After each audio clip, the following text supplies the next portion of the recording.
എല്ലാവർക്കും നമ്മളുടെ പുതിയൊരു വീഡിയോയിലേക്ക് സ്വാഗതം. എല്ലാവരും സുഖമായിട്ടിരിക്കുന്നു വിശ്വസിക്കുന്നു. അതുപോലെ തന്നെ ഞങ്ങളും ഇവിടെ സുഖമായിട്ടിരിക്കുന്നു. അപ്പോൾ ഇന്ന് നമ്മൾ അടിപൊളിയായിട്ടുള്ള ഒരു മീൻകറിയുടെ റെസിപ്പിയാണ്, അതും തേങ്ങ അരച്ച മീൻകറിയുടെ റെസിപ്പിയാണ് കാണിക്കുന്നത്. അപ്പോൾ ഇത് നമുക്ക് വളരെ പെട്ടെന്ന് ഉണ്ടാക്കിയെടുക്കുകയും ചെയ്യാം. അതുപോലെ തന്നെ നല്ല ടേസ്റ്റുള്ള മീൻകറിയാണ്. അപ്പം ഇതെങ്ങനെയാണ് ഉണ്ടാക്കുന്നത് നമുക്കൊന്ന് കാണാം. അതുപോലെ തന്നെ കണ്ടുകൊണ്ടിരിക്കുന്ന സമയത്ത് നിങ്ങൾക്ക് എൻ്റെ ചാനൽ ഇഷ്ടപ്പെടുകയാണെങ്കിൽ ഒന്ന് സബ്സ്ക്രൈബ് ചെയ്യാനും ലൈക്ക് ചെയ്യാനും ഷെയർ ചെയ്യാനും കമൻറ്റ് ചെയ്യാനും മറന്നു പോകരുത്. അതുപോലെ തന്നെ സബ്സ്ക്രൈബ് ചെയ്യാതെ ആരെങ്കിലും കാണുന്നുണ്ടെങ്കിൽ പ്ലീസ് ഒന്ന് സബ്സ്ക്രൈബ് ചെയ്യണം കേട്ടോ. അപ്പോൾ ആ ബെല്ലൈക്കൺ ഒന്ന് എനേബിൾ ചെയ്യുകയാണെങ്കിൽ ഞാനിടുന്ന വീഡിയോയുടെ നോട്ടിഫിക്കേഷനൊക്കെ നിങ്ങൾക്ക് കിട്ടുന്നതായിരിക്കും. അപ്പം നമ്മുടെ വീഡിയോയിലേക്ക് നമുക്ക് പോകാം. അതിനായിട്ട് ഞാനിവിടെ മീൻ കഴുകിയെടുത്തിട്ടുണ്ട്. ഇത് ഞങ്ങളുടെ നാട്ടിലൊക്കെ ഇതിന് ശീലാവെന്നാണ് ഈ മീൻ പറയുന്നത്. ഈ ചുണ്ടൊക്കെ നീണ്ടിട്ടുള്ള ഒരു ടൈപ്പ് മീനാണ്, നല്ല ടേസ്റ്റുള്ള മീനാണ്.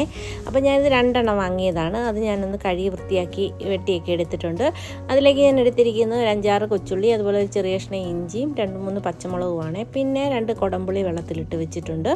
ഇനി നമുക്കിതിലേക്കുള്ള അരപ്പ് റെഡിയാക്കണം. അതിനായിട്ടൊരു മിക്സിയുടെ ജാർ വെച്ചിട്ട് അതിലേക്ക് ഒരു 2 കൈപ്പിടിയോളം തേങ്ങയാണ് ഇപ്പോൾ ചേർത്ത് കൊടുക്കുന്നത്.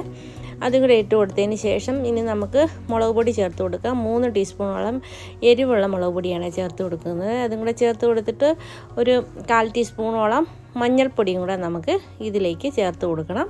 അതിന് ശേഷം നമുക്കിത് നന്നായിട്ട് പേസ്റ്റ് പോലെ ഒന്ന് അരച്ചെടുത്തുകൊണ്ട് വരണം. അപ്പം നമുക്കിതൊന്ന് അരച്ചെടുത്തുകൊണ്ട് വരാം. അപ്പോൾ നമ്മുടെ അരപ്പ് നന്നായിട്ട് പേസ്റ്റ് പോലെ അരച്ചെടുത്തിട്ടുണ്ട്. അതിന് ശേഷം അടുപ്പിലോട്ട് ഒരു ചട്ടി വെച്ച് കൊടുത്തിട്ടുണ്ട്. അതിലേക്ക് ഞാൻ ഇഞ്ചിയും പച്ചമുളകും അതുപോലെ തന്നെ കൊച്ചുള്ളിയും കൂടി ഇട്ട് കൊടുത്തിട്ടുണ്ട്. ഇനി നമുക്കിതിലേക്ക് അരപ്പ് ചേർത്ത് കൊടുക്കാം. അരപ്പ് ചേർത്ത് കൊടുത്തിട്ട് ആവശ്യത്തിന് വെള്ളവും കൂടെ മിക്സിയുടെ ജാറ് കഴുകി തന്നെ ഞാനൊന്ന് ഒഴിച്ച് കൊടുക്കുന്നുണ്ട്. അപ്പോൾ ചാറ് എത്രയാണോ ആവശ്യം അത്രയും വെള്ളം നമുക്ക് ചേർത്ത് കൊടുക്കാം. അപ്പം ഞാൻ ആവശ്യത്തിനുള്ള വെള്ളം ചേർത്ത് കൊടുത്തിട്ടുണ്ട്. ഇനി നമുക്കിതിലേക്ക് കുറച്ച് കറിവേപ്പില ചേർത്ത് കൊടുക്കാം. അതിൻ്റെ കൂടെ തന്നെ നമ്മൾ കുതിരാൻ വെച്ചിരിക്കുന്ന കുടംപുളിയും കൂടെ ഒഴിച്ച് കൊടുത്തിട്ടുണ്ട്. ഇനി ആവശ്യത്തിനുള്ള ഉപ്പ് ചേർത്ത് കൊടുക്കണം. അപ്പം ആവശ്യത്തിനുള്ള ഉപ്പിട്ട് കൊടുത്തിട്ടുണ്ട്. ഇനി നമുക്കിത് തവി ഉപയോഗിച്ച് നന്നായിട്ടൊന്ന് മിക്സ് ചെയ്ത് കൊടുക്കാം. അതിന് ശേഷം ഒന്ന് മൂടി വെച്ച് ഇതൊന്ന് നന്നായിട്ട് തിളച്ച് ഒന്ന് കുറുകി വരുന്നിടം വരെ ഒന്ന് അടുപ്പത്ത് വെച്ച് കൊടുക്കണം. ഇപ്പോൾ ഏകദേശം ഒന്ന് കുറുകി വന്നിട്ടുണ്ട്. അപ്പോൾ നമുക്ക് കാണുമ്പോൾ തന്നെ അറിയാം തിളച്ച് നന്നായിട്ട് കുറുകി വന്നിട്ടുണ്ട്. ഇനി ഈ സമയത്ത് നമുക്കിതിലേക്ക് നമ്മൾ വെട്ടി തേച്ച് കഴുകി വെച്ചിരിക്കുന്ന മീൻ ചേർത്ത് കൊടുക്കാം.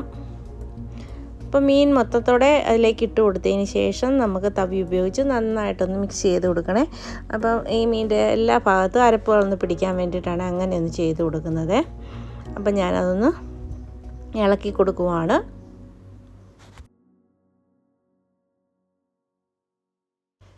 ഇനി നമുക്കിതൊന്ന് മൂടി വെച്ച് കൊടുക്കാം. അതിന് ശേഷം ഒന്ന് പറ്റി വരാനായിട്ട് വെയിറ്റ് ചെയ്യാം.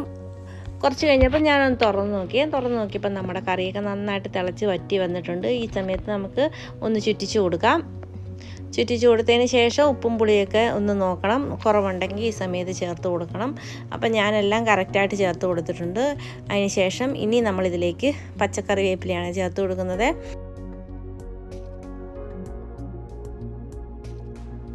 ഇനി നമുക്ക് കുറച്ച് പച്ച വെളിച്ചെണ്ണയും കൂടെ ഇതിലേക്ക് ഒഴിച്ച് കൊടുക്കാം. അപ്പം കറിവേപ്പിലയും പച്ച വെളിച്ചെണ്ണയും ഒഴിക്കുമ്പോൾ തന്നെ നമ്മുടെ കറിക്ക് അടിപൊളി ടേസ്റ്റാണ്. അപ്പം ഒരു 10 മിനിറ്റ് മൂടി വെച്ചും കൂടെ കൊടുക്കുമ്പോഴത്തേന് കറിക്കകത്തോട്ട് പച്ച വെളിച്ചെണ്ണയുടെയും കറിവേപ്പിലയുടെയും എല്ലാം ടേസ്റ്റ് ഇറങ്ങും. അപ്പോൾ ഒന്നുകൂടെ നല്ല സൂപ്പറാണ്. അപ്പം ഇനി ഞാൻ ഇതിലേക്ക് കടുകൊന്നും വറുത്ത് ചേർക്കുന്നുമില്ല. നമുക്ക് അടുപ്പ് ഓഫാക്കി കൊടുത്തിട്ടൊന്ന് മൂടി വെച്ച് കൊടുക്കാം. അപ്പോൾ ഒരു 10 മിനിറ്റ് നമ്മുടെ കറിയൊന്ന് ഞാൻ മൂടി വെച്ച് കൊടുത്തിട്ടുണ്ട്. ഒരു 10 മിനിറ്റിന് ശേഷം തുറന്ന് നോക്കിയപ്പോൾ നമ്മുടെ കറി കണ്ടാൽ നല്ല അടിപൊളിയായിട്ട് വന്നിട്ടുണ്ട്. തേങ്ങ അരച്ച മീൻകറി സൂപ്പറായിട്ട് വന്നിട്ടുണ്ട്. എല്ലാവരും തീർച്ചയായിട്ടും ഒന്ന് ട്രൈ ചെയ്ത് നോക്കണേ. പൊറോട്ടയുടെ കൂടെയും ചോറിൻ്റെ കൂടെയൊക്കെ നല്ല അടിപൊളി കോമ്പിനേഷനാണ്. ഇതുപോലുള്ള ചെറിയ ചെറിയ കുക്കിംഗ് വീഡിയോസും ചെറിയ വ്ളോഗ്സും ഒക്കെ ആയിട്ട് വരുന്നവരെ എല്ലാവർക്കും താങ്ക് യു.